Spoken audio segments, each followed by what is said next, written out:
Hello everyone, कैसे हो आप सब। उम्मीद करते हैं आप लोग अच्छे होंगे और अच्छे से आप लोग स्टडी कर रहे होंगे। तो इस वीडियो में हम लोग देखने वाले हैं क्लास 11th का मॉडल क्वेश्चन पेपर का सॉल्यूशन 2023 टू 24 सेशन वालों के लिए। सब्जेक्ट मैथमेटिक्स, इसमें फुल मार्क्स आपका रहेगा 40 और ये घंटा का आपको समय मिलेगा। तो चलिए स्टार्ट कर देते हैं। तो आपको बता दें कि पिछले वीडियो में हम लोगों ने क्वेश्चन नंबर 1 से लेकर के क्वेश्चन नंबर 21 तक सॉल्यूशन किए हुए थे और बोले थे कि अब जो वीडियो बनेगा वो थोड़ा लॉन्ग बन सकता है क्योंकि क्वेश्चन जो है सो लेवल में है। तो चलिए स्टार्ट कर देते हैं क्वेश्चन नंबर 22।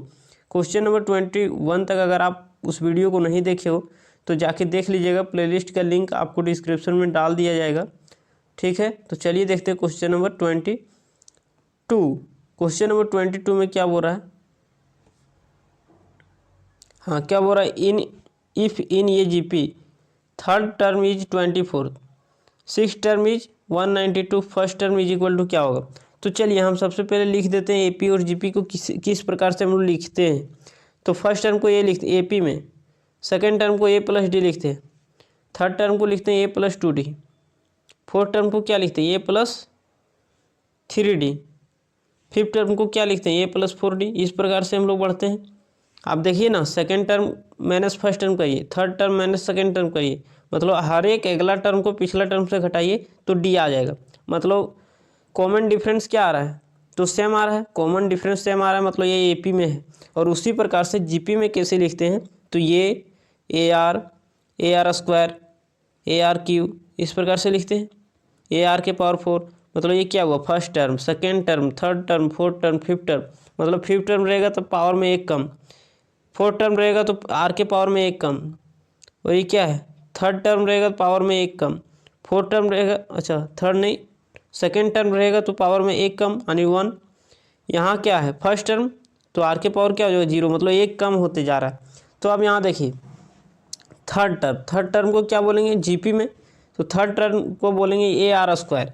तो ए आर स्क्वायर कितना दिया है, 24 दिया है, इसको मान लेंगे इक्वेशन नंबर 1। ठीक है, अगला क्या बोल रहा है, सिक्स टर्म इज 192, तो सिक्स टर्म को कैसे दिखाएंगे, ए आर 5, पावर में एक कम, तो यहाँ क्या हो जाएगा 192, इसको मान लेंगे इक्वेशन नंबर 2। अब दोनों इक्वेशन को सॉल्व करिए तो आर का मान आ जाएगा।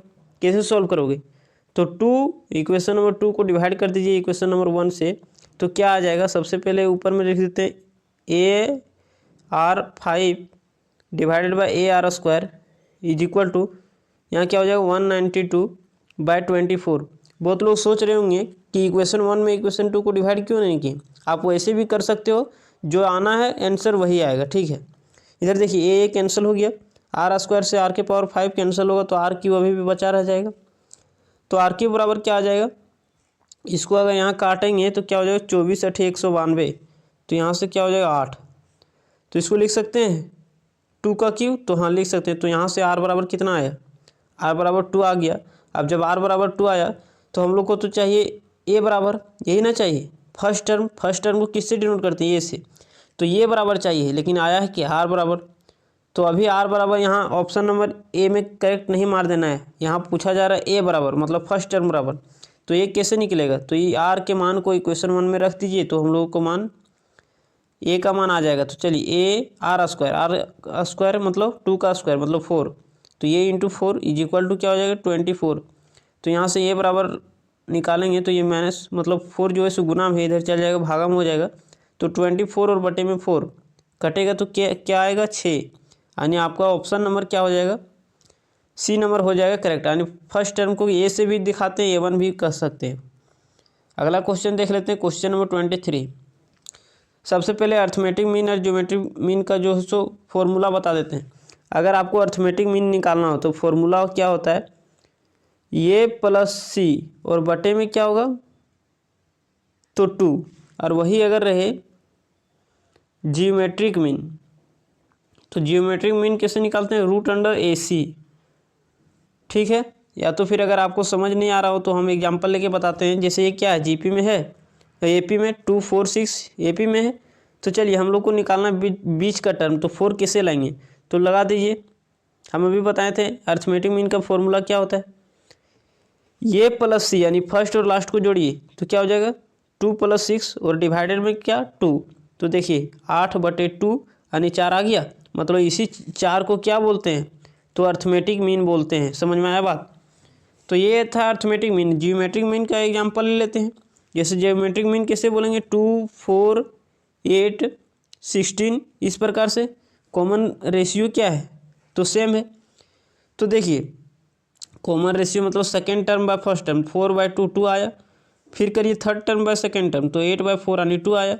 तो ये कॉमन रेशियो सेम है। अब हम लोग को इसका जियोमेट्रिक मीन निकालना है। तो 3 टर्म का जियोमेट्रिक मीन निकाला जाता है, 4 टर्म का यहाँ नहीं पूछा जा रहा है। तो 3 टर्म दिए आपको, कोई 2 टर्म दिया रहेगा तो इसका जियोमेट्रिक मीन पूछेगा, तो बीच वाला को जियोमेट्रिक मीन बोलते हैं। तो जियोमेट्रिक मीन का अभी फॉर्मूला बताए थे, रूट अंडर क्या होता है AC। तो ए का मान क्या है 2, सी का मान क्या है 8। अब दोनों को गुना कर दीजिए, 8 दूनी 16 यानी स्क्वायर रूट 16 का क्या हो जाएगा 4। तो 4 हो गया आपका क्या जियोमेट्रिक मीन। देखिए बीच वाला आ गया। तो बीच वाले को अगर 2 टर्म के बीच अगर जियोमेट्रिक मीन पूछे तो बीच वाले को जियोमेट्रिक मीन बोलते हैं। तो देखिए जियोमेट्रिक मीन का फॉर्मूला यही होता है। तो अभी हम ड्राइव करके बता दिए थे, खैर फॉर्मूला याद रखना है। अब देखिए यहाँ अर्थमेटिक मीन दिया गया है। अर्थमेटिक मीन क्या दिया गया है, 3 एंड x के बीच। तो 3 + x हमें बताए थे a + c डिवाइडेड बाई 2, ये होता है अर्थमेटिक मीन का फॉर्मूला। तो यहाँ a की जगह क्या है 3 और फिर क्या है c की जगह x। अब बोल रहा है अर्थमेटिक मीन दिया गया 15 है, तो यहाँ 15 रख देते हैं अर्थमेटिक मीन की जगह। यहाँ क्या हो जाएगा 3 + में x और बटे में 2। यहाँ से x का मान निकालिए, इसको इसके गुना कर दीजिए। तो 15 दूनी 30 इक्वल टू क्या हो जाएगा 3 + में x। अब यहाँ क्या करिए 3 को लेफ्ट साइड बुला लीजिए, तो 30 - में 3 इक्वल टू x। तो 30 में 3 जाएगा तो हो जाएगा 27 इक्वल टू x। ये आ गया, हम लोगों को x का मान आ गया 27 आ गया। अब क्या कहिए, अब जियोमेट्रिक मीन पूछा जा रहा है, x को क्या बोलें। तो यहाँ x का मान हम लोग को नहीं पूछा जा रहा, हम लोग को पूछा जा रहा है जियोमेट्रिक मीन। तो जियोमेट्रिक मीन निकालिए। जियोमेट्रिक मीन का फॉर्मूला भी हम बताए थे, रूट अंडर AC, ये और c। जहाँ a क्या है तो ये है 3, c क्या है तो ये x, तो 3 × x। अब x का मान हम लोग निकाल चुके हैं, तो रख दीजिए। 3 × x का मान कितना आया 27। अब गुना कर दीजिए, तो 27 को 3 से गुना करेंगे तो 81 आएगा। और 81 का वर्गमूल यानी स्क्वायर रूट क्या हो जाएगा 9। तो आपका करेक्ट ऑप्शन क्या हो जाएगा, ऑप्शन नंबर बी 23 का ऑप्शन नंबर बी। अगला क्वेश्चन देखते हैं, क्वेश्चन नंबर 24। क्वेश्चन नंबर 24 में क्या हो रहा है, the slope of the line passing through the point. मतलब ये दोनों पॉइंट के बीच स्लोप निकालना है। तो स्लोप निकालने का फॉर्मूला क्या होता है, स्लोप बराबर एक होता है tan थीटा, एक होता है ये वाला। अगर एंगल दिया तो tan थीटा लगाना है। देखिए यहाँ पर क्या है, 2 को पॉइंट रहेगा तो स्लोप कैसे निकालेंगे, y2 - y1 अपॉन में x2 - x1, x2 - x1। तो यहाँ क्या है x1 y1, यहाँ क्या है x2 y2, यही ना है x2 और y2। तो चलिए इस फॉर्मूला में लगाइए, स्लोप आ जाएगा y2 - y1 यानी 4 - 2 बटे x2 - x1, x2 क्या है 1 माइनस, यहाँ फॉर्मूला में होता है -3 वहाँ है, तो माइनस क्या हो जाएगा +3। तो यहाँ से आ जाएगा 2 और बटे में 4, तो कटेगा तो आ जाएगा 1/2। ऑप्शन नंबर आपका हो जाएगा करेक्ट, ऑप्शन नंबर ये। अगला क्वेश्चन देख लेते हैं, क्वेश्चन नंबर 25 क्या बोल रहा है, the angle between of the line. 2 line दिया गया है और एंगल पूछ रहा है, ठीक है। तो एंगल का फॉर्मूला क्या होता है, tan थीटा बराबर, हम फॉर्मूला बताते हैं उसके बाद क्वेश्चन की ओर आगे बढ़ेंगे। tan थीटा बराबर क्या होता है m2 - m1 divided by 1 + m1 × m2। तो m2 × m1 गुना में आगे पीछे लिख सकते हैं, कोई दिक्कत नहीं है। तो ये होता है एंगल निकालने का फॉर्मूला हम लोगों के पास, ठीक है। तो हम लोग को तो स्लोप चाहिए। अच्छा m1 m2 को क्या बोलते हैं, स्लोप ना बोलते हैं। तो यहाँ दोनों लाइन का स्लोप चाहिए सबसे पहले। तो कोई भी इक्वेशन अगर इस प्रकार से हो, ax + by और प्लस में c = 0, इस प्रकार का फॉर्मेट में अगर कोई इक्वेशन हो तो इसका स्लोप निकालने का फॉर्मूला होता है -a और बटे में क्या कर दीजिए b कर दीजिए, ये फॉर्मूला होता है। तो चलिए, और ये किसको बोलते हैं, x के आगे वाला को, b किसको बोलते हैं, y के आगे वाले को। तो चलिए निकाल देते हैं स्लोप। तो इसका स्लोप निकालिए -a, तो a की जगह क्या है x के आगे वाले को ये बोलते हैं, और बटे में b। तो b कहाँ है वाई के आगे वाला, तो वाई के आगे वाला यहाँ क्या है -1, तो यहाँ कट गया। तो स्लोप आ गया 2, किसका, फर्स्ट लाइन का, मतलब m1 हम लोगों के पास आ गया 2। अब इस लाइन का स्लोप निकालिए, तो माइनस ये, तो ये किसको बोलते हैं, एक्स के आगे वाला, तो एक्स के आगे वाला क्या है 1 है, और माइनस ए बाय बी, तो बी की जगह क्या है, वाई के आगे वाले को बी बोलते हैं, तो 2 है। तो देखिए -1/2 आ गया, इसका क्या है 2। अब हम लोग स्लोप निकाल सकते हैं, स्लोप नहीं एंगल, तो एंगल का फॉर्मूला लगाइए, tan थीटा बराबर tan अल्फ़ा भी लिख सकते हो, कोई दिक्कत नहीं। tan अल्फ़ा बराबर m1 कितना आया था, तो 2, तो m1 नहीं लिखा जाता, पहले m2 लिखा जाता है। तो m2 का स्लोप क्या आया था 1/2 -1/2, और यहाँ क्या था +2 और divided by 1 plus m1 into m2, m1 क्या है 2 इंटू m2 क्या है -1/2। अब देखिए ये 2 कैंसिल हो जाएगा।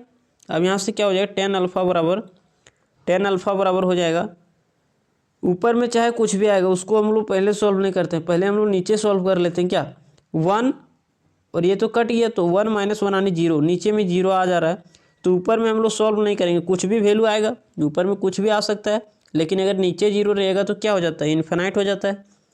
तो tan अल्फ़ा बराबर क्या हो जाएगा, इन्फिनाइट। अब tan की कितना डिग्री मान इन्फिनाइट होता है, तो 90 डिग्री, तो यहाँ से अल्फ़ा बराबर क्या आ जाएगा, 90 डिग्री आ जाएगा, यानी एंगल हम लोगों के पास निकल के आ गया 90 डिग्री। ऑप्शन नंबर आपका हो जाएगा ये करेक्ट। अगला क्वेश्चन नंबर 26 क्या बोल रहा है, if the coordinate of the middle point of the portion of a line intercept between the coordinate axis 3,2 then the equation of the line will be. मतलब फिगर बनाएंगे तब आप लोगों को समझ में आ जाएगा। क्या है ना कि ये इंटरसेप्ट लाइन है, तो यहाँ इंटरसेप्ट कर रहा है इस पॉइंट पर, तो इसका नाम दे देते हैं a,0, और यहाँ इंटरसेप्ट कर रहा है तो इसका नाम दे देते हैं b,0। b,0 में वाई एक्सिस पर x का मान 0 होता है, 0,b होगा। अब पॉइंट दिया गया है मिडिल पॉइंट दिया गया है कितना 3,2, यानी इसके बीचों बीच का पॉइंट दिया गया है कितना 3,2 दिया है। तो हम लोगों को बताना है इसका इक्वेशन। तो इक्वेशन इंटरसेप्ट फॉर्म में क्या होता है, x by a plus y by b, यही ना होता है, =1, ये होता है इंटरसेप्ट फॉर्म में। तो हम लोग को ए का मान पता होना चाहिए, बी का मान पता होना चाहिए, तभी ना हम लोग इक्वेशन लिख सकते हैं। तो ये बी का मान तो हम लोगों के पास पता नहीं है, तो वो निकालेंगे, कैसे निकालेंगे, तो देखिए मिडिल पॉइंट दिया गया है, तो ये हम लोग मिडिल पॉइंट कैसे निकालते हैं, x बराबर x1 + x2/2, यानी x1 क्या है 0, x2 क्या है ये, तो यहाँ रख दीजिए 0 प्लस ये x1 + x2 बटे में क्या होता है 2, x का मान दिया है, अच्छा यही ना मिडिल पॉइंट है, तो x का मान दिया है 3 = क्या हो जाए 0 प्लस ये और बटे में 2, इधर 2 को गुना कर दीजिए, तो 3 × 2 = 6 = ये, यानी ए का मान आ गया 6। अब बी का मान निकालिए, तो बी का मान कैसे निकालोगे, तो y बराबर क्या होता है y1 + y2/2, y1 y2, तो y1 + y2 और बटे में 2। अब यहाँ से y का मान दिया है, कितना दिया है 2 = क्या हो जाएगा b और बटे में 2 गुना हो जाएगा, तो यहाँ हो जाएगा 4 = b, यानी b का मान 4 आ गया, a का मान 6, b का मान 4 और a का मान 6। तो चलिए रख दीजिए,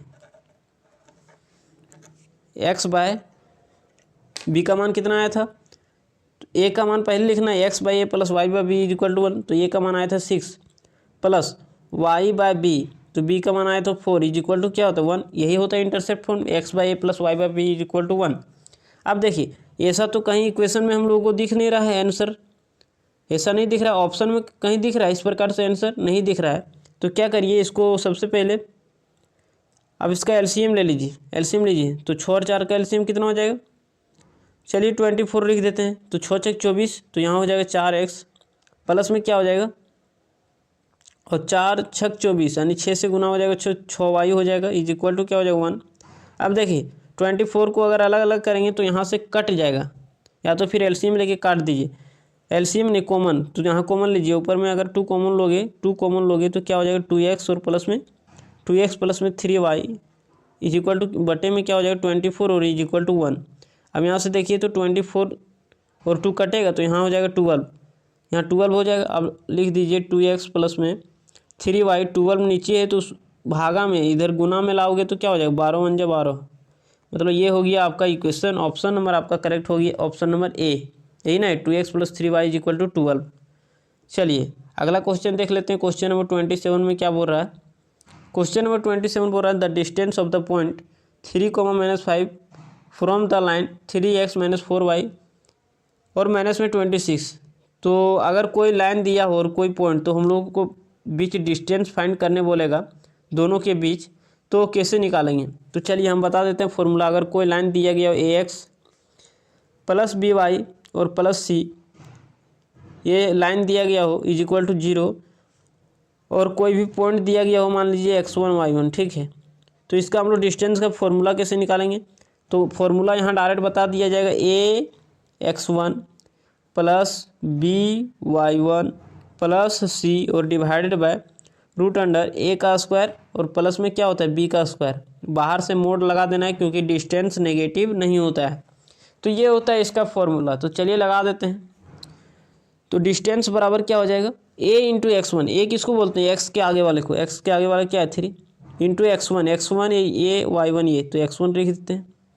बीच में होता है प्लस b × y1, तो b की जगह क्या है -4 × y1 क्या है -5 और प्लस में c होता है। तो यहाँ प्लस नहीं दिया है, यहाँ माइनस दिया है, तो माइनस में 26 हो जाएगा। अच्छा प्लस माइनस क्या होता है, माइनस हो जाता है ना। तो c का मान क्या है -26। तो चलिए ये हो गया और डिवाइडेड बाय √a² a² मतलब 3 तो 3 9 प्लस b² -4 करेंगे 16। ये हो गया। यहाँ सोल्व कर दीजिए, आ जाएगा आंसर। 3 3 = 9, माइनस में नहीं होगा प्लस में होगा, 5 × 20 और माइनस में 26 और बटे में क्या हो जाएगा 16 9 25, तो √25 हो जाएगा। अब इसको कैसे सॉल्व करेंगे, तो चलिए सॉल्व कर दीजिए। 20 और 9 क्या हो जाएगा 29। 29 में अगर 26 जाएगा तो बचेगा क्या, 29 में 26 जाएगा तो 3 ना बचेगा, तो 3 और बटे में 125 का स्क्वायर रूट। अच्छा 125 नहीं, 25 का स्क्वायर रूट क्या हो जाएगा 5, यानी 3 बटे में 5 आ गया हम लोगों को आंसर। ऑप्शन नंबर कौन हो जाएगा, ऑप्शन नंबर आपका हो जाएगा 20, ऑप्शन नंबर सी 3/5। तो अगला क्वेश्चन देख लेते हैं। क्वेश्चन नंबर 28 क्या बोल रहा है कि the radius of the circle x² + y² + 8x + 10y - 8 = 0। हम लोग को रेडियस बताना है इस सर्कल का। ये सर्कल का इक्वेशन है, तो हम लोग को रेडियस बताना है। तो रेडियस कैसे फाइंड करेंगे, तो सबसे पहले इसको जनरल फॉर्मेट में लाना पड़ेगा। जनरल क्या होता है सर्कल का इक्वेशन का, x - α² प्लस y - β² = क्या होता है r²। तो r² हम लोग को ये रेडियस बताना है, मतलब r का मान बताना है, ठीक है। r का मान हम लोगों को बताना है। तो सबसे पहले इक्वेशन इस फॉर्मेट में होना चाहिए। अगर इस फॉर्मेट में नहीं है तो इस फॉर्मेट में लाना पड़ेगा। तो चलिए लाते हैं, किस प्रकार से लाएंगे। तो चलिए स्टार्ट करते हैं। सबसे पहले x वाले को एक तरफ करिए, x² + 8x, ठीक है। उसके बाद क्या है, तो y² लिखिए और फिर y वाले को एक साथ मतलब 10y। अब 8 को भेज दीजिए राइट साइड, कोई दिक्कत नहीं। अब हम लोग को लाना पड़ेगा कंप्लीटिंग स्क्वायर मेथड। तो कंप्लीटिंग स्क्वायर मेथड क्या बोलता है, सबसे पहले x जो सिंगल पावर रहेगा उसको ये मानना है, x को हमेशा ये मानना है। 2 दे पा रहा है क्या, तो हाँ 2 दे देगा, इवेन है। तो बचा क्या 4। तो चलिए एक तरफ a का स्क्वायर कर दीजिए, मतलब x का स्क्वायर कर दीजिए। एक तरफ b का स्क्वायर करिए, मतलब 4 का स्क्वायर 16। अब यहाँ हमेशा प्लस होता है, तो चलिए 4 का स्क्वायर ही लिख देते हैं। तो मतलब एक तरफ a का स्क्वायर, एक तरफ b का स्क्वायर हो गया। अब यहाँ हमेशा प्लस होता है, चाहे a - b का होल स्क्वायर करिए, चाहे a + b का होल स्क्वायर करिए। और यहाँ ऊपर में क्या है प्लस है, तो प्लस दे दीजिए। अब यहाँ देखिए y² है, यहाँ क्या है 10y, तो सबसे पहले यहाँ प्लस दीजिए। 10y है तो y को हमेशा क्या मानना है, ये मानना है। यहाँ 2 दे पा रहा है तो हाँ दे रहा है। तो बच्चा क्या 5, तो यहाँ 5 दे दीजिए। एक तरफ a का स्क्वायर करिए, मतलब y का स्क्वायर करिए। यहाँ हमेशा यहाँ क्या होगा, ऊपर में प्लस है तो प्लस, यहाँ हमेशा प्लस होता है। एक तरफ b का स्क्वायर मतलब 5 का स्क्वायर और = क्या हो जाएगा 8 = 8। अब ध्यान से सुनिए, ये x² बोलेगा हम आ गए हैं, 8x बोलेगा हम भी मिला जुला के आ गए हैं। इसको गुना करिए ना, वही आ गया। अभी y² बोलेगा हम भी आ गए हैं, ये 10y बोलेगा हम भी आ गए मिला जुला के।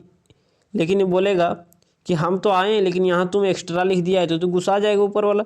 तो बोलेंगे क्या एक्स्ट्रा लिखा गया भाई, तो बोलेगा कि इधर 4 का स्क्वायर और इधर 5 का स्क्वायर तुम एक्स्ट्रा लिखा है। तो बोलेंगे हम क्या करें, तो बोल रहा है तुम राइट साइड घटाओ ताकि बैलेंस हो जाए। तो चलिए हम लोग राइट साइड इसको घटाना नहीं पड़ेगा, जोड़ना पड़ेगा। मतलब लेफ्ट साइड भी अगर जोड़े हो तो राइट साइड जोड़ दीजिए। तो चलिए जोड़ देते हैं राइट साइड भी। तो 4 का स्क्वायर यानी 16 इधर जोड़ देते हैं, 5 का स्क्वायर मतलब 25 जोड़ देते हैं। ये हो गया हम लोगों का। अब चलिए इधर क्या बन गया, तो यहाँ से यहाँ तक हम लोग लिख सकते हैं x+4 का होल स्क्वायर, x+4 का होल स्क्वायर। तो हाँ लिख सकते हैं। और इधर लिख सकते हैं y+5 का स्क्वायर, हाँ लिख सकते हैं। और इधर जोड़ेंगे तो क्या हो जाएगा, 16 और 8 कितना हो जाता है, 24 और 25 कितना हो जाएगा, 49। तो यहाँ 49 आ गया, ठीक है। तो यहाँ 49 आया है, लेकिन हम लोग को क्या चाहिए, तो हम लोग को चाहिए रेडियस का स्क्वायर। फॉर्मेट क्या होता है, x माइनस अल्फा का स्क्वायर y माइनस बीटा का स्क्वायर इक्वल टू r का स्क्वायर। तो यहाँ हम लोग इसका स्क्वायर करेंगे तब उसको रेडियस बोलते हैं। तो यानी 7 का स्क्वायर इसको लिख सकते हैं। तो अब हम लोगों का आ गया r का मान कितना, 7, r का मान 7, 49 नहीं मानना है, ये हम लोगों को रेडियस नहीं है। रेडियस कब होता है, जब इस फॉर्मेट में होता है x माइनस अल्फा का square plus y minus beta का स्क्वायर इक्वल टू r का स्क्वायर। तो यहाँ स्क्वायर दिख रहा है, नहीं दिख रहा है, तो इसका 7 को स्क्वायर लिखेंगे तब रेडियस हम लोगों के पास आ गया 7, यानी ऑप्शन नंबर आपका करेक्ट हो जाएगा, ऑप्शन नंबर सी। अगला क्वेश्चन देख लेते हैं, क्वेश्चन नंबर 29।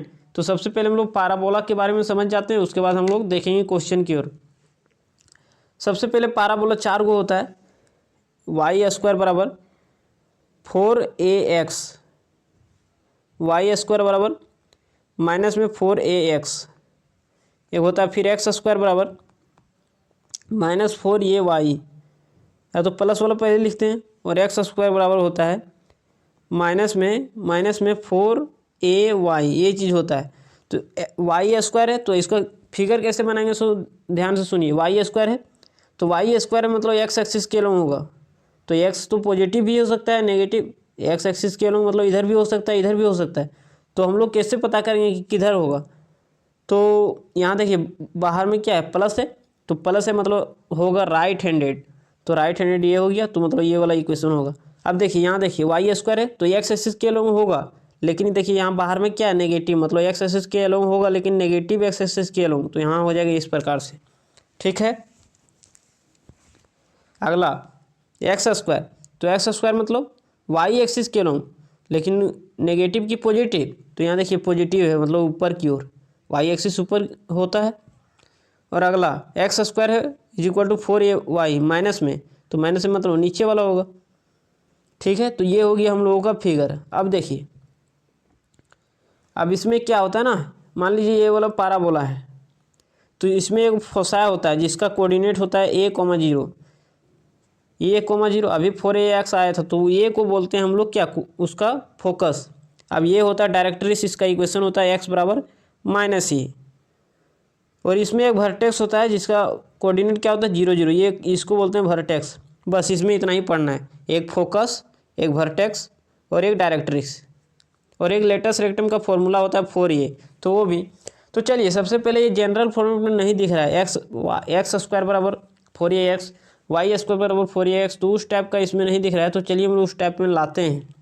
तो लाएंगे कैसे, तो देखिए वाई स्क्वायर बराबर है -8x, तो माइनस को रहने देते हैं, 8 को लिख सकते हैं 4 × 2, हाँ 2 लिख सकते हैं, और x। अब देखिए फॉर्मेट में आ गया वाई स्क्वायर बराबर माइनस में 4, ये की जगह क्या है a और 2, 4ax होता है ना, तो ये की जगह क्या है 2, मतलब ये बराबर हम लोग के पास 2 आ गया। मतलब हम लोगों को फोकस का कोऑर्डिनेट हम लोग लिख सकते हैं a,0, या तो पहले देख लीजिए इक्वेशन किस प्रकार का है। तो वाई स्क्वायर है, तो वाई स्क्वायर मतलब अभी बताए थे एक्स एक्सिस के लोग, तो एक्स इधर भी हो सकता है, इधर भी हो सकता है, लेकिन देखिए बाहर में नेगेटिव है, तो नेगेटिव है मतलब नेगेटिव एक्स एक्सिस के लोग होगा, मतलब इधर वाला होगा, तो इधर वाला होगा, तो फोकस इसका कहीं यहीं होगा। और फोकस का कोऑर्डिनेट हम बोलें a,0 होता है, लेकिन ये नेगेटिव एक्स एक्सिस की तरफ है, तो इसका कोऑर्डिनेट हो जाएगा -a,0। अच्छा एक्स एक्सिस इधर क्या होता है, नेगेटिव होता है, तो नेगेटिव में ना होगा, एक्स एक्सिस पर y0, तो y0 हो गया। अब देखिए a का मान क्या है 2, तो यहाँ रख दीजिए, तो -2,0 आ गया हम लोगों के पास फोकस। अब और क्या पूछ रहा था कि लेंथ ऑफ लेटस रेक्टम, तो लेटस रेक्टम का लेंथ होता है पाराबोला में 4a। अब ये क्या है, तो ये का मान हम लोग निकाल चुके हैं, तो 4 × ये का मान क्या है 2, यानी 8 आ जाएगा इसका क्या, तो 8 आ जाएगा इसका latus rectum, length of latus rectum, यानी -2,0 रेट। ऑप्शन नंबर आपका सी हो जाएगा करेक्ट। अगला क्वेश्चन देख लेते हैं, क्वेश्चन नंबर 30। तो 30 को समझने से पहले जिस प्रकार से अभी पाराबोला के बारे में जाने, उसी प्रकार से इलिप्स के बारे में भी बता देते हैं जल्दी से। चलिए, ये हो गया हम लोगों का इलिप्स, इसको बोलते हैं वर्टेक्स, जिसका कोऑर्डिनेट क्या होता है, तो ये 0 होता है कोऑर्डिनेट इसका क्या हो जाएगा, तो -a,0। इसको बोलते हैं मेजर एक्सिस, ये जो एक्सिस है इसको बोलते हैं मेजर एक्सिस, और इसका वर्टेक्स कहाँ होता है 0, 0। इसको वर्टेक्स नहीं, और मेजर जो माइनर एक्सिस है वो 0, 0 पर होता है, माइनर एक्सिस 0, 0 पर, और ये क्या होता है मेजर एक्सिस, और इसका कोऑर्डिनेट होता है a,0, और यहाँ जो होता है उसका कोऑर्डिनेट होता है b, 0, 0, b, वाई एक्सिस पर x का मान 0, 0, b, इसका क्या हो जाए माइनस में 0, b। और इसमें एक रिलेशन होता है c का मान कैसे निकालेंगे, मतलब फोकस, अगर ए और b दिया रहे तो c का मान कैसे निकालेंगे, तो फॉर्मूला बताते हैं, c² बराबर होता है a² - b²। बस इतना ही चीज़ याद रखना है इसमें, बस इतना ही चीज़। अब देखिए क्वेश्चन में क्या बोल रहा है, या तो फिर एक इस प्रकार से होता है, एक इलिप्स इस प्रकार से होता है, तो अगर इस प्रकार से होगा वाई एक्सिस के अलोंग होगा इलिप्स, तो फोकस भी वाई एक्सिस के अलोंग, डायरेक्ट्रिक्स इसको बोलते हैं, तो डायरेक्ट्रिक्स भी वाई एक्सिस के अलोंग हो जाएगा। तो चलिए देखते हैं, तो देखिए फोकस किधर दिया है +-4,0, मतलब एक्स एक्सिस के दिया है कोऑर्डिनेट, मतलब एक्स एक्सिस के अलोंग क्या होगा फोकस, तो एक्स एक्सिस पर वाई 0 होता है, इसलिए मतलब एक्स एक्सिस के अलोंग हम लोगों का हो जाएगा इलिप्स। तो चलिए इलिप्स बनाते हैं एक्स एक्सिस के अलोंग। अब देखिए यहाँ दिया हुआ है, क्या दिया हुआ फोकस, फोसाई मतलब उसी, अच्छा हम लोग पाराबोला में उसको क्या बोलते हैं फोकस बोलते हैं, क्यों, क्योंकि एक ही फोकस होता है, लेकिन इसमें 2 फोकस हो रहा है, अभी दिखा रहे हैं, एक फोकस यहाँ हुआ, एक फोकस यहाँ, तो उसी को हम लोग फोकस को ही फोसाई बोलते हैं, एक से ज़्यादा हो गया प्लूरल हो गया इसलिए। अब देखिए इसका कोऑर्डिनेट दिया +-4,0, यानी इसका कोऑर्डिनेट क्या होता है, अभी हम बताए थे कोऑर्डिनेट इसका होता है क्या c,0, तो c का मान दिया गया है कितना 4 दिया गया है, ठीक है। और इलिप्स का क्या दिया गया है वर्टिसेस, तो वर्टिसेस का कोऑर्डिनेट क्या होता है a,0, वर्टिसेस इसको बोलते हैं, a, क्या हो जाएगा 0, तो यानी a का मान कितना दिया 5, a का मान क्या दिया 5, मतलब a बराबर 5। अब हम लोग को क्या चाहिए, तो चाहिए इसका इक्वेशन, तो इक्वेशन क्या होता है इसका x², इलिप्स का इक्वेशन x² + a² + y² = 1। कब, जब एक्स एक्सिस के अबाउट क्या हो इलिप्स हो, मतलब फोसाई एक्स एक्सिस के अलोंग होगा तब ये इक्वेशन होगा, और वही अगर फोसाई अगर वाई एक्सिस के अलोंग होगा तो इक्वेशन हो जाएगा x² / b² + y² / a² क्या हो जाएगा 1, ठीक है। तो चलिए इस इक्वेशन में हम लोग मान रख देते हैं, तो हम लोगों का क्या आ जाएगा, तो इक्वेशन आ जाएगा, लेकिन उससे पहले यहाँ c का मान पता है, a का मान पता है, लेकिन हम लोग को किसका मान चाहिए b का मान, तो b का मान अभी हम लोग निकालने के फॉर्मूला बताए थे, फॉर्मूला क्या बताते हैं, तो c² बराबर यहाँ लिख देते हैं, c² बराबर a² माइनस में b², हम लोग को क्या चाहिए b का मान चाहिए, तो b को लेफ्ट साइड बुला लीजिए, तो b² = क्या हो जाएगा a², c को राइट साइड भेज दीजिए तो हो जाएगा माइनस में c²। अब हम लोग को चाहिए b का मान, तो रूट लगा देते हैं, √a², ये कितना आया था, तो ये आया था अभी 5, तो 5 का स्क्वायर करेंगे 25 माइनस c² मतलब 4 का स्क्वायर मतलब 16, 25 में जाएगा 9 मतलब 16, तो बचेगा 9। अब 9 का स्क्वायर रूट होता है 3, यही ना होता है, b का मान आ गया 3। अब b का मान 3 आ गया तो हम लोग इक्वेशन आराम से लिख सकते हैं x² / a², तो a² कितना होगा, a का मान कितना है, तो a का मान हम लोग अभी निकाले थे 5, तो 5 का स्क्वायर 25, x² / a² होता है, तो a का मान 5 है, तो 5 का स्क्वायर करेंगे 25 प्लस y² / b², तो b कितना आया था 4, तो 4 का स्क्वायर करेंगे कितना हो जाएगा 16, अच्छा 3 ना आया b, तो यहाँ 3 का स्क्वायर 9 ना होगा जी, तो 9 और = क्या हो जाएगा 1। ये हो गया हम लोगों का इक्वेशन, यानी ऑप्शन नंबर आपका कौन हो जाएगा करेक्ट, ऑप्शन नंबर हो जाएगा ए, ऑप्शन नंबर ए। अगला क्वेश्चन देख लेते हैं, क्वेश्चन नंबर 31 में बोल रहा है एक्सेंट्रिसिटी निकालना है। तो एक्सेंट्रिसिटी निकालने के लिए फॉर्मूला होता है एक्सेंट्रिसिटी बराबर c/a, तो हम लोग को c का मान चाहिए और a का मान चाहिए। तो देखिए क्या क्या दिया है, तो यहाँ दिया हाइपरबोला, तो हाइपरबोला में a और b किसको मानेंगे, तो चलिए मानने बता देते हैं। वही अगर पारा मतलब इलिप्स रहता तो इलिप्स में किसको ये माना जाता, जैसे एक्स स्क्वायर बस 16 प्लस वाई स्क्वायर बाय दिया हो अगर 9 इज इक्वल टू 1, तो ए और बी किसको माना जाता है, इलिप्स में होगा प्लस, इलिप्स में हमेशा प्लस रहेगा। ठीक है, इलिप्स में प्लस रह गया मतलब इलिप्स का इक्वेशन है। और देखिए यहाँ क्या है ना कि एक्स का इंटरसेप्ट बड़ा है, यहाँ क्या वाई का इंटरसेप्ट छोटा है, तो ये हम लोग उसी को मानते हैं जिसका इंटरसेप्ट बड़ा हो। तो यहाँ होता है ए स्क्वायर मतलब ये बराबर क्या हो गया 4, बी बराबर क्या हो गया 9। कब, जब ये इलिप्स हो, इलिप्स रहेगा तब।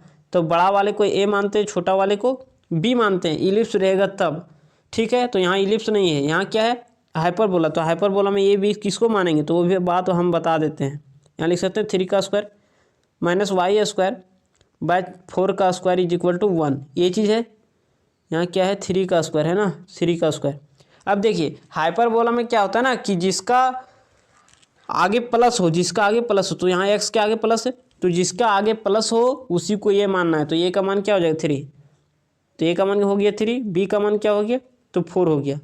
अब हम लोग को क्या चाहिए, तो एक्सेंट्रिसिटी, तो एक्सेंट्रिसिटी बराबर फॉर्मूला होता है सी बाई ए। अब हम लोग को ए पता है, सी पता नहीं है, तो याद करिए अभी इलिप्स में बताया था सी स्क्वायर बराबर ए स्क्वायर माइनस बी स्क्वायर, लेकिन इसमें क्या होता है, तो इसका रिलेशन होता है सी स्क्वायर बराबर ए स्क्वायर प्लस में बी स्क्वायर। बात समझ में आया, इलिप्स वाला माइनस होता है, इसमें प्लस, ये रिलेशन याद रखना पड़ेगा आपको। अब देखिए सी स्क्वायर बराबर क्या हो जाएगा रूट अंडर ए का स्क्वायर, तो यहाँ स्क्वायर नहीं होगा, ए का स्क्वायर कितना है 3 का स्क्वायर 9 प्लस बी का स्क्वायर मतलब 4 का स्क्वायर 16, 9 और 16 को ऐड करेंगे आ जाएगा 25, और 25 का स्क्वायर रूट क्या हो जाएगा 5।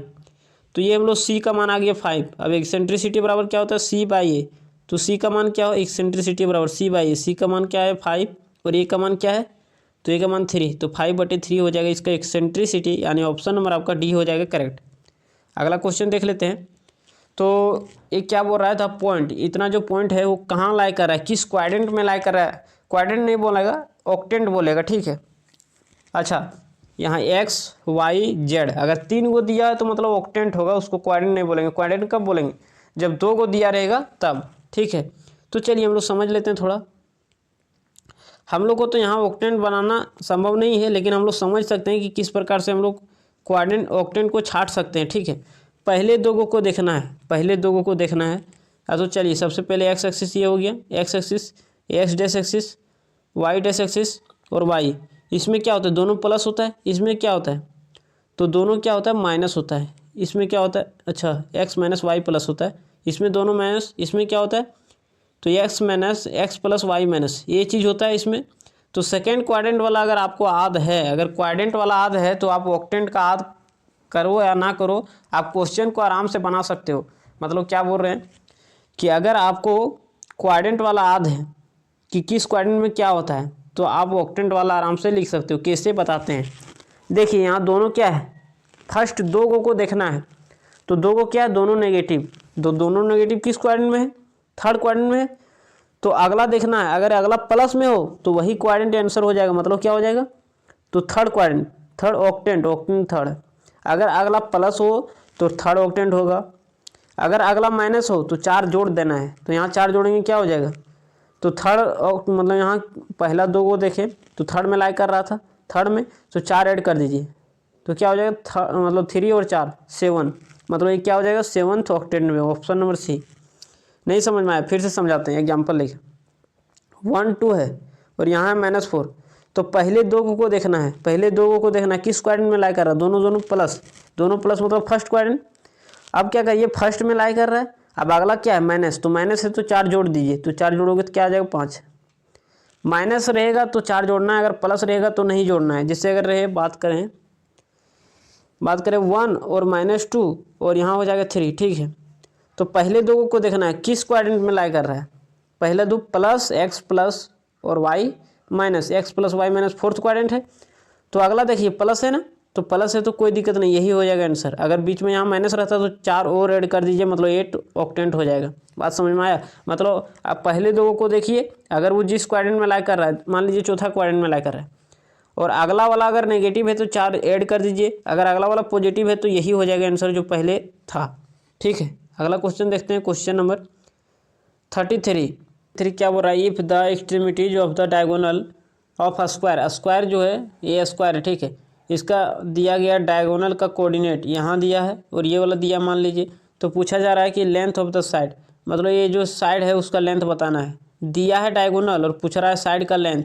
तो एक रिलेशन होता है, आप लोग को याद रखना है, डायगोनल और बटे में √2, डायगोनल और बटे में √2 इज इक्वल टू भुजा, यानी ये, ठीक है, ये फॉर्मूला होता है। तो देखिए हम लोग डायगोनल का डिस्टेंस तो निकाल ही सकते हैं, क्यों, क्योंकि दोनों कोऑर्डिनेट दिया गया है, तो डिस्टेंस फॉर्मूला से निकाल लेंगे डायगोनल और बटे में √2 कर देंगे, वही भुजा हो जाएगा। तो चलिए सबसे पहले निकालिए फॉर्मूला डिस्टेंस का, क्या हो जाएगा, डिस्टेंस निकाल रहे हैं किसके बीच, तो डायगोनल के बीच, दोनों डायगोनल के वर्टिसेस वहाँ से यहाँ तक का डिस्टेंस निकाल रहे हैं, जैसे ये वर्ग है, ठीक है। तो इसका डायगोनल दिया है, तो यहाँ से यहाँ तक का बीच का डिस्टेंस निकालेंगे।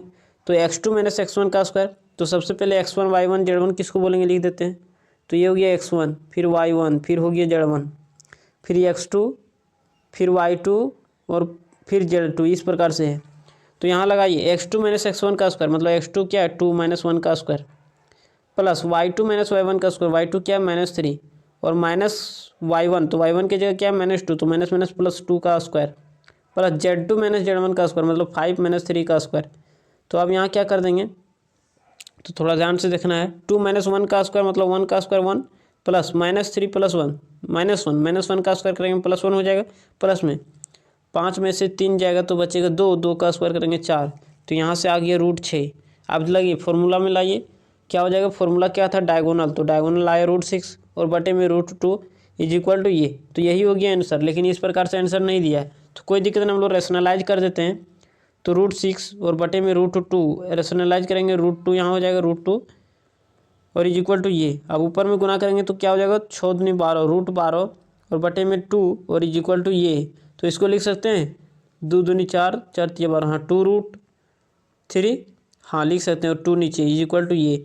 अब ये मतलब 2 गया, तो ये बराबर कितना आया √3, यानी भुजा हम लोगों को √3 आ गया, ऑप्शन नंबर बी हो गया करेक्ट। अगला क्वेश्चन देख लेते हैं। सबसे पहले क्या बोल रहा है, f(x) बराबर दिया गया है sin 2x, देन f' के अंदर में π/6 रखना इज इक्वल टू क्या होगा। तो सबसे पहले f' निकालना पड़ेगा। अच्छा, अगर π/6 लिखता तो अभी डायरेक्ट हम लोग इसमें पुट कर देते हैं, लेकिन यहाँ बोल रहा है f' मतलब डिफ्रेंशिएशन। तो चलिए इसका डिफ्रेंशिएट करिए, f' कैसे निकालेंगे, साइन का डिफ्रेंशिएशन cos x, तो x की जगह क्या है 2x। अब x का होता है 1, तो 1 का करते हैं नहीं करते हैं कोई फर्क नहीं पड़ता है, लेकिन यहाँ 2x है तो 2x का करेंगे 2 आ जाएगा ना। अब चलिए इसमें रख दीजिए क्या π/6, तो f' π/6। इसका मतलब क्या हुआ, अगर यहाँ लिखा रहे अगर f(x) बराबर में x², ठीक है, इस प्रकार से अगर लिखा रहे तो अगर आपको f1 पूछा जाए तो आप तुरंत जवाब दे देते हो कि जहाँ जहाँ x है वहाँ 1 रखना पड़ेगा, मतलब 1 का स्क्वायर बराबर 1, ये होता है। अगर f2 पूछा जाए तो आप तुरंत समझ जाते हो कि जहाँ जहाँ x है वहाँ 2 रख दीजिए, मतलब 2 का स्क्वायर बराबर 4।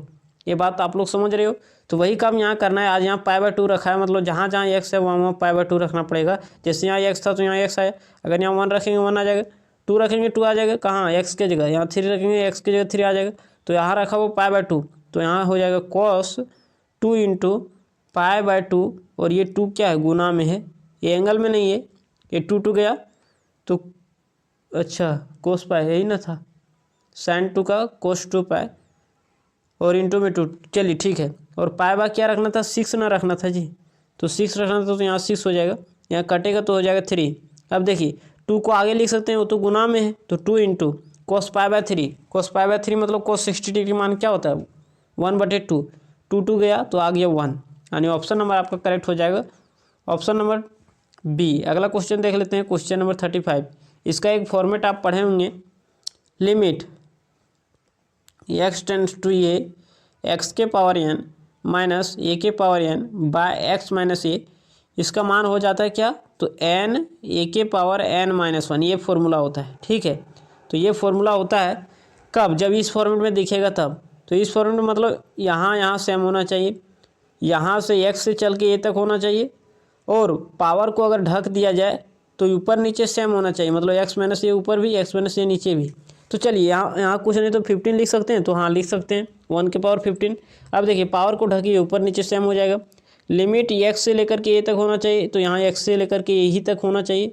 तो तो चलिए यहाँ सब कंडीशन का पालन हो रहा है तो हम लोग फॉर्मूला लगाएंगे एन, तो एन की जगह क्या है 15, ये यहाँ होता है तो ए के पावर मतलब 1 के पावर n माइनस वन यानी 15 माइनस वन यानी क्या हो जाएगा 14, तो 15 इंटू 1 के पावर कुछ भी रहेगा तो क्या हो जाएगा 1 ही रहेगा, तो 15 इंटू 1 यानी 15, ऑप्शन नंबर आपका बी हो जाएगा करेक्ट। ये फॉर्मूला का यूज कर दी। अगला क्वेश्चन देखते हैं, इसको डिफ्रेंशिएट करना है। तो इसमें क्या है ना कि दो फंक्शन क्या है अट्टा बट्टा में है, तो अगर दो फंक्शन अट्टा बट्टा में हो डिवाइड में हो तो आपको डिवाइड रूल आना चाहिए, डिवाइड डेरिवेशन मतलब जिसको हम लोग बोलते हैं क्वाइसेंट रूल। ठीक देते फिर से डिफ्रेंशिएशन यू बाय भी अगर इस फॉर्मेट में हो तो किस प्रकार से लिखेंगे, सबसे पहले जो नीचे है उसका करना है स्क्वायर, जो यहाँ लिखे उसी को यहाँ 2 को भी पेस्ट कर देना है। अब भी को छोड़ दिए तो यू का डिफ्रेंशिएशन करना है मतलब डी यू बटे में डी एक्स, और अगर भी को छोड़े थे तो अगर यू को छोड़ देंगे और डी वी को डिफ्रेंशिएट कर देंगे मतलब डी वी बटे में डी एक्स, और बीच में माइनस दे देना है क्यों, क्योंकि यहाँ डिवाइड है। अगर यहाँ इंटू वाला रहता तो बीच में प्लस हो जाता है, भी का स्क्वायर नहीं होता। चलिए ये होता है, तो सबसे पहले क्या करिए नीचे का स्क्वायर करिए, नीचे का स्क्वायर मतलब 1 प्लस साइन एक्स का स्क्वायर, साइन एक्स का स्क्वायर कर दीजिए। अब जो नीचे लिखे उसको यहाँ 2 को भी पेस्ट कर दीजिए, 1 प्लस साइन एक्स हो जाएगा 1 प्लस साइन एक्स। अब ऊपर वाले को डिफ्रेंशिएट करिए तो कोस का डिफ्रेंशिएशन होता है माइनस में साइन एक्स, अब बीच में होता है माइनस तो माइनस दे दीजिए, और एक बार साइन 1 प्लस साइन एक्स का किए कोस को 1 प्लस साइन एक्स को छोड़ दिए थे, कोस का डिफ्रेंशिएशन किए थे, अगर कोस को छोड़ दीजिए और 1 प्लस साइन एक्स का डिफ्रेंशिएशन करिएगा तो 1 का 0 और कोस का क्या हो जाएगा मतलब साइन का क्या हो जाएगा कोस, तो यहाँ कोस रख दीजिए तो कोस एक्स हो जाएगा। तो यहाँ से क्या हो जाएगा ना माइनस साइन एक्स को 1 से गुना करेंगे तो माइनस में साइन एक्स, और माइनस साइन को इस साइन से गुना करेंगे तो माइनस में sine square x, sine square x. अब यहाँ कॉस और कॉस को गुना करेंगे तो क्या हो जाएगा माइनस में cos square x, cos square x, और बटे में क्या हो जाएगा 1 प्लस साइन एक्स का स्क्वायर, 1 प्लस साइन एक्स का स्क्वायर, कोई दिक्कत नहीं। अब देखिए यहाँ पर हम लोग क्या कर सकते हैं कि कॉमन ले सकते हैं, माइनस को सबसे कॉमन ले लीजिए तो माइनस में क्या हो जाएगा 1, अच्छा 1 नहीं साइन एक्स, और यहाँ क्या हो जाएगा ना माइनस कॉमन लेंगे तो हो जाएगा साइन, अच्छा यहाँ माइनस कॉमन लिया गया तो यहाँ प्लस हो जाएगा sine square theta plus cos square theta, यहाँ से माइनस कॉमन लोगे तो माइनस खत्म, ये माइनस खत्म, तो यहाँ बचेगा sine square x plus cos square x, इसका मान होता है 1, और डिवाइडर में क्या है नीचे में 1 प्लस साइन एक्स, 1 प्लस क्या है साइन एक्स का स्क्वायर, साइन एक्स का स्क्वायर, ऊपर में भी 1 प्लस साइन एक्स, अच्छा साइन एक्स प्लस 1 लिखे हैं तो 1 प्लस साइन एक्स लिखे, बात तो बराबर है। तो ये और ये को यहाँ कट जाएगा, यहाँ 2 है तो ये को कटेगा तो बचेगा क्या -1 अपॉन में 1 प्लस साइन एक्स, यही ना एक्स बचा मतलब -1/1 plus sine x, option number आपका करेक्ट हो जाएगा, ऑप्शन नंबर सी। अगला क्वेश्चन देख लेते हैं, क्वेश्चन नंबर 37 में क्या बोल रहा है, if the variance of the given data 144 then the standard deviation of that data will be, इसका डायरेक्ट फॉर्मूला होता है जो डाटा दिया गया उसमें रूट लगा दो वही आंसर, तो 144, तो इसको अगर स्क्वायर रूट निकालेंगे तो 12, ऑप्शन नंबर बी, सबसे आसान क्वेश्चन यही रहा। क्वेश्चन नंबर 38 हम नहीं बताएंगे, अगर आप लोग जान रहे हो तो इसका आंसर आप कमेंट बॉक्स में कमेंट करके बता दीजिएगा, अगर नहीं बनेगा तो फिर भी हम मुझे कमेंट कर दीजिएगा, हम आपको टेलीग्राम ग्रुप में इसका सोल्यूशन भेज देंगे, ठीक है। तो चलिए देखते हैं next question, question number 39। Question number 39 में क्या बोल रहा है, the probability of getting exactly 2 tail in tossing coin thrice, मतलब 3 क्वाइन को टॉस किया गया तो उसमें से आप लोगों को प्रोबेबिलिटी पूछा जा रहा है कि 2 टेल वाला प्रोबेबिलिटी, तो चलिए निकाल देते हैं कैसे। अगर एक सिक्का को उछाला जाए तो या तो हेड आ सकता है या तो टेल आ सकता है, 2 ही संभावना है, तो बोलेगा हेड आने की प्रायिकता क्या है, तो नंबर हेड कितना है 1, टोटल कितना है 2, तो 1/2, वही अगर टेल पूछता टेल आने की प्रायिकता तो टेल कितना है 1 बटे नंबर लिखा जाता है और टोटल 2, तो 1/2 हो गया प्रोबेबिलिटी। उसी प्रकार से 3 क्वाइन को टॉस किया गया तो इसका सैंपल स्पेस किससे लिखेंगे, पहला हेड आया होगा, दूसरा हेड आया होगा, तीसरा हेड आ सकता है, मतलब तीनों क्वाइन में हेड आ सकता है, पहला हेड दूसरा हेड तीसरा टेल आ सकता है, पहला हेड दूसरा टेल तीसरा टेल भी आ सकता है, हो सकता है तीनों टेल हो जाए, इस प्रकार से हो सकता है, फिर हो सकता है दोनों टेल और ये वो हेड हो जाए, फिर हो सकता है कि टेल हेड और हेड हो जाए, हो सकता है हेड टेल और हेड हो जाए, हो सकता है टेल हेड और टेल हो जाए, इस प्रकार से हो सकता है। मतलब टोटल संभावना कितना है 1 2 3 4 5 6 7 8 है, 1 2 3 4 5 6 7 8, चलिए 8 संभावना है तो टोटल लिखेंगे 8। अब बोल रहा है क्या गेटिंग एग्जैक्टली टू टेल, मतलब टू टेल वाला चाहिए इसको। तो टू टेल के कहाँ कहाँ है देखिए, एक यहाँ है टू टेल, मतलब ये गो टू टेल एक यहाँ है, तो कितना होगा 2 गो टू टेल। और कहीं दिख रहा है, हाँ यहाँ मतलब 3 गो कितना है 2 टेल वाला, तो 3/8, यानी ऑप्शन नंबर आपका कौन हो जाएगा करेक्ट, ऑप्शन नंबर ये। अगला क्वेश्चन देख लेते हैं, क्वेश्चन नंबर 40। क्या बोला, the probability getting total 10 in a single throw of 2 dice को फेंका गया, ठीक है। तो हम लोग इसका सैंपल स्पेस सबसे पहले कैसे लिखेंगे, तो देखिए अगर क्वाइन है तो एक क्वाइन में कितना होता है पॉसिबिलिटी 2, तो 2 के पावर कितना क्वाइन को उछालोगे 3 क्वाइन, तो 2 के पावर 3 मतलब 8। वही अगर एक डैश रहेगा, डैश में कितना आने की संभावना 6, तो 6 का करेंगे स्क्वायर। अगर 2 डैश फेंके तो, अगर 3 डैश फेंकेंगे तो 6 का क्यूब, 4 डैश फेंकेंगे तो 6 के पावर 4। मतलब यहाँ लिखा जाता है एक डैश और उसके पावर बढ़ाते जाना है। अगर 2 को फेंकना है तो 6 के पावर 2, अगर 3 डैश को फेंकना है तो 6 के पावर 3 डैश में। लेकिन क्वाइन में क्या होता है, तो क्वाइन में या तो हेड आएगा तो टेल, तो संभावना लिखा जाता है उसके पावर में चढ़ाया जाता है, जितना बार आप उछालोगे उतना बार। क्या बोला, the probability getting total of 10 इन ये सिंगल थ्रो 2 डैश, तो 2 डैश मतलब नंबर ऑफ सैंपल स्पेस क्या हो जाएगा, 2 डैश को उछाला गया मतलब 6 का स्क्वायर करना पड़ेगा। तो यहाँ क्या हो जाएगा 6 का स्क्वायर मतलब 36, मतलब टोटल सैंपल स्पेस हम लोगों को आ गया 36। अब उसमें से हम लोगों को इवेंट पूछ रहा है, क्या पूछ रहा है थोड़ा ध्यान दीजिए, 10 आना चाहिए, मतलब दोनों को जोड़ने के बाद 10 आना चाहिए। तो चलिए हो सकता है पहला 6 आया होगा तो दूसरा 4 आया होगा तब 10 आ गया होगा जोड़ के, हो सकता है पहला 4 आया होगा दूसरा क्या होगा 6 तो 10 हो गया होगा, या तो एक संभावना और बन सकता है 5, अगर दोनों में 5 आ गया होगा तो 10 आ जाएगा।